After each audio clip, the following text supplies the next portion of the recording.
Salut tout le monde, c'est Diane. Aujourd'hui, je suis contente de vous retrouver pour vous proposer un petit tuto de saison. On va transformer un support en verre en super calendrier de l'Avent plein de positivité. Allez, c'est parti. Avant de commencer, assurez-vous d'avoir chez vous un vieux bocal vide ou alors une bougie ou encore un pot yaourt, ce que vous voulez. Ensuite, il vous faudra soit des feuilles blanches, soit des feuilles colorées, des ciseaux et de quoi décorer votre support en fonction de ce que vous avez déjà chez vous. Ça peut être de l'acrylique, un ciseau à colle, de la ficelle, des autocollants, des rubans. Prenez ceux avec quoi vous êtes à l'aise. Le but c'est de upcycler quelque chose qu'on a déjà, donc essayez de ne pas acheter juste pour ça. Moi, je vais dessiner avec des Posca pour faire quelque chose de très simple. Alors, on va commencer par nettoyer soigneusement le support que vous aurez choisi. Si comme moi, vous choisissez une bougie, pour bien les nettoyer, parce qu'il reste de la cire au fond, il va falloir verser de l'eau bouillante dedans et attendre. La cire va remonter à la surface sous forme de croûte que vous pourrez retirer et mettre à la poubelle. Alors, pendant que la bougie se nettoie, je vous propose de préparer les petits papiers. Pour remplir votre calendrier, je vous ai préparé une liste de 24 messages positifs. Donc pour ça, il suffit de télécharger le PDF sur mon site. C'est complètement gratuit, vous n'avez pas besoin de vous inscrire, de me donner votre mail ou quoi que ce soit, rien du tout. Vous téléchargez et ensuite soit vous l'imprimez sur du papier blanc, soit vous avez du papier coloré et vous réécrivez, au lieu de l'imprimer, vous réécrivez à la main tout sur du petit papier. Alors, c'est sûr que si vous prenez l'option où vous réécrivez tout, ça va vous gâcher un peu l'effet de surprise des petites phrases. Mais cela a quand même plusieurs avantages. Un, vous pouvez jouer avec les typos, vous pouvez rajouter des petits dessins si vous voulez dans les phrases, ou vous pouvez même modifier les phrases si vous avez des choses que vous avez envie d'entendre pendant ce mois. Le principal, c'est que chaque phrase doit être motivante et inspirante pour vous mettre de bonne humeur.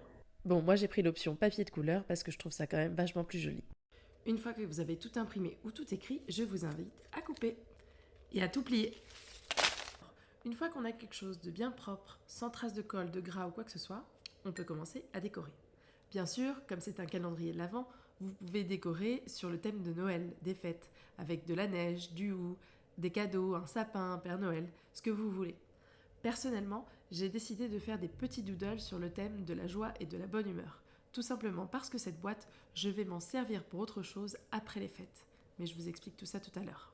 J'ai donc fait des petits dessins au Posca noir, puis j'ai ajouté des petites touches de rouge. La peinture n'adhérait pas très bien sur la surface, donc je pense qu'il restait encore un peu des traces de gras.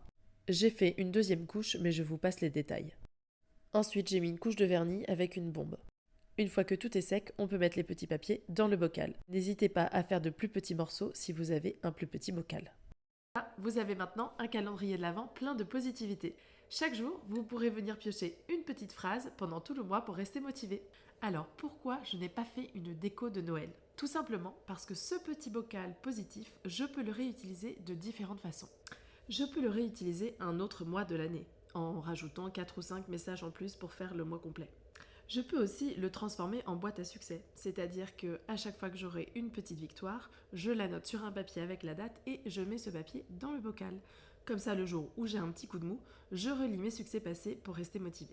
Je peux également le transformer en boîte à objectifs.